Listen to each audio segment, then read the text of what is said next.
नमस्कार दोस्तों, आज हम एक वीडियो लेकर आए हैं जिसमें उम्र निकालना सीखेंगे। जैसे आज की तिथि अगर आपको मालूम है और जन्म तिथि मालूम है तो आप कैसे निकालेंगे दिन, माह और वर्ष, इसको आज हम लोग सीखेंगे। चलिए बिना देर किए हुए वीडियो को हम शुरू करते हैं। जैसा कि आप देख रहे हैं, दो प्रश्न है। पहला प्रश्न है मेरा, पहले हम दिन लिखेंगे, फिर माह लिखेंगे और फिर यहाँ पर वर्ष लिखते हैं। पहला प्रश्न है, आज की तिथि अगर 19/2/2020 है, आप कोई भी तिथि, आज का जो तिथि होगा वो आप ले सकते हैं। हम समझाने के लिए एक तिथि ले लिया हुआ है, आज का जो तिथि है वो, और जन्म तिथि मान लीजिए कि 28/8/1991 है। तो कैसे हम घटाते हैं, इसको कैसे हल करेंगे देखते हैं। तो यहाँ पहले हम दिन को घटाएंगे, देखेंगे।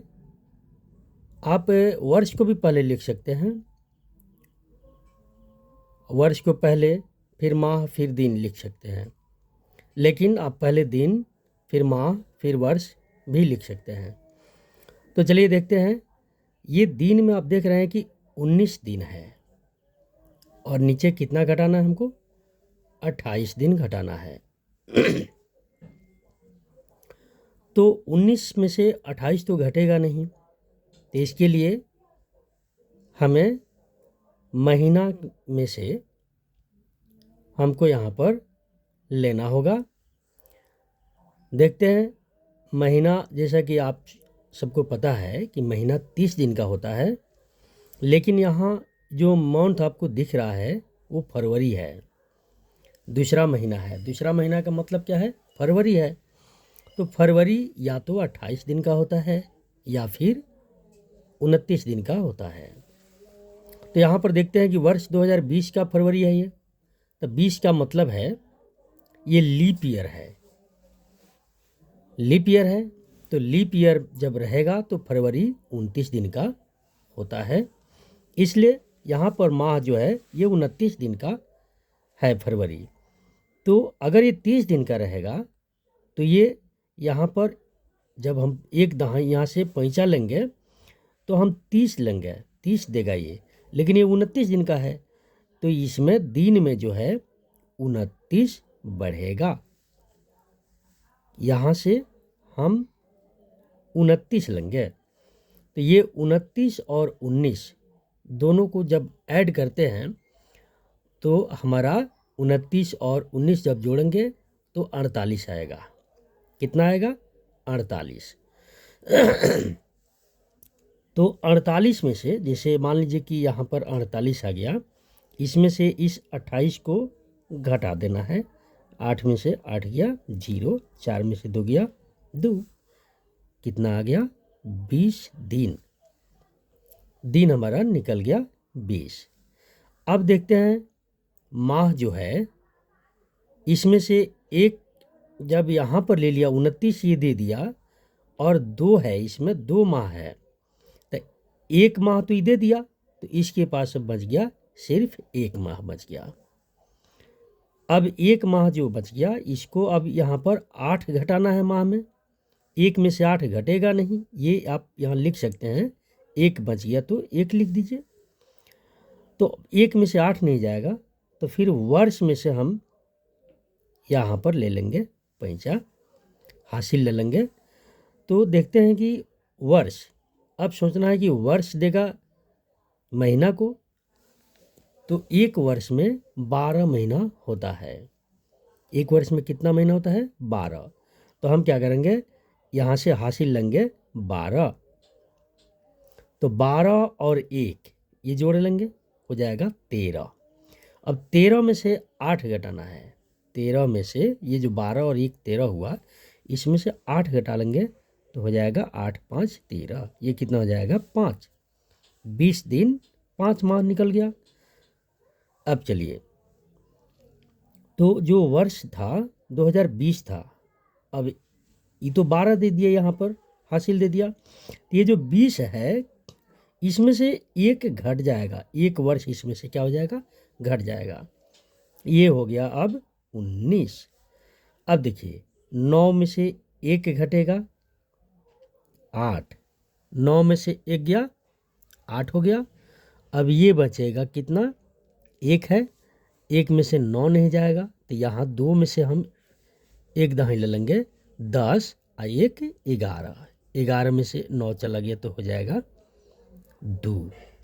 ये हो जाएगा 9 9 कट गया और 1 1 कट गया। मतलब आप वर्ष के सामने देख रहे हैं 28 है तो 28 वर्ष, माह के सामने 5 है तो 5 माह और 20 दिन। इसका आंसर हो गया 28 वर्ष 5 माह और 20 दिन। ठीक है, समझ में आया। अब दूसरे प्रश्न की तरफ चलते हैं। इसमें भी उसी तरह से दिन माह और वर्ष लिख लेंगे।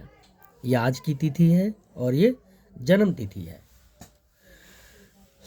इसमें हम वही प्रक्रिया जैसे इसको घटाए थे वैसे इसको भी घटाएंगे। देखते हैं, दिन में ये 10 दिन है और घटाना कितना हमको 17। 10 में 17 घटेगा नहीं, 10 कम है। तो फिर माह में से हम क्या करेंगे, यहाँ पर एक दाई ले लेंगे। यहाँ पर हम इसको फरवरी ही मानते हैं, फरवरी का ही महीना मान लेते हैं 2, क्योंकि हमको समझाना है कि फरवरी अगर ये लीप ईयर का है और लीप ईयर का नहीं है तो कैसे घटाना है। तो 2 मान लिए इसको हम। तो अब देखते हैं कि ये फरवरी माह जो है या तो 28 दिन का होगा या फिर 29 दिन का। तो यहाँ पर हम देख रहे हैं कि ये वर्ष है 2022 है और ये 2020 था। तो 20 था तो ये लीप ईयर था, लेकिन यहाँ पर 2022 है तो ये लीप ईयर नहीं है। तो जब लीप ईयर नहीं है तो ये 28 देगा इसको, लीप ईयर नहीं है तो ये फरवरी जो है 28 दिन का होगा। तो इसलिए यहाँ से जो हासिल आएगा यहाँ पर ये आएगा 28। अब ये 28 और 10 दोनों जब मिल जाएगा, 28 और 10 कितना हो जाएगा, इधर देख लेते हैं। 28 10 38, इसमें से हमको 17 घटा देना है। 17 दिन, 8 में से 7 गया 1, 3 में से 1 गया 2, ये कितना आ गया 21 दिन। अब देखना है कि ये 2 जो था वो अब बच गया 1, क्योंकि ये एक हासिल दिया है ये। अब यहाँ से 1 में से 8 नहीं जाएगा तो फिर यहाँ से हम लेंगे 1 दाएं, फिर यहाँ से मतलब हासिल लेंगे। तो हासिल ये वर्ष है तो वर्ष जो है कभी भी माह को 12 हासिल देगा। तो 12 और 1, अब ये कितना हो जाएगा, 12 और 1 13, ये हो गया 12 और 1 13। तो 13 में से अब 8 घटेगा तो ये हो जाएगा 5, ये भी हो गया 5। अब देखते हैं, अब ये जो यहाँ पर हासिल दे दिया तो ये जो 22 था वो अब हो गया 21, कितना हो जाएगा 21 जाएगा। देखते हैं, अब 1 में से 6 घटाना है। तो 1 में से 6 तो घटेगा नहीं, तो फिर हम क्या करेंगे, इसमें से हासिल लेंगे। 1 दाई 10, 10 और 1 11, यहाँ से 1 दाई ले लेंगे। 1 दाई 10 और 1 11, 11 में से 6 गया 5। अब ये जो 2 था वो तो 1 दाई दे दिया तो अभी हो जाएगा 1, सिर्फ 1 हो जाएगा। अब देखेंगे कि 1 में से ये हमको घटाना है 8, 1 में से घटाना है 8। तो जब 1 में से 8 नहीं घटेगा तो फिर अब इस 2 में से हम 1 दाई लेंगे, इसमें 10, ये 2 दे देगा इसको 10। तो 10 और ये 1 11, 11 में से ये निकल जाएगा मेरा 8, 11 में से निकल जाएगा 8, तो हो जाएगा 11, 8, 3, 3 हो गया। अब ये हो जाएगा 9, 9 में से 9 गया, कट गया, 1 1 कट गया, तो हमारा आंसर आ गया 35 वर्ष 5 माह 21 दिन। इसका आंसर कितना आ गया? 35 वर्ष 5 माह 21 दिन। तो इस तरह से आप किसी भी प्रश्न को, कोई भी प्रश्न हो, बस जन्म तिथि मालूम हो और आज की तिथि, तो आप आज की तिथि में से जन्म तिथि को घटा करके आप निकाल सकते हैं, उम्र निकाल सकते हैं, कितना वर्ष, कितना माह और कितना दिन हुआ। तो आशा करते हैं आप सबको समझ में आया होगा। Thank you, best of luck.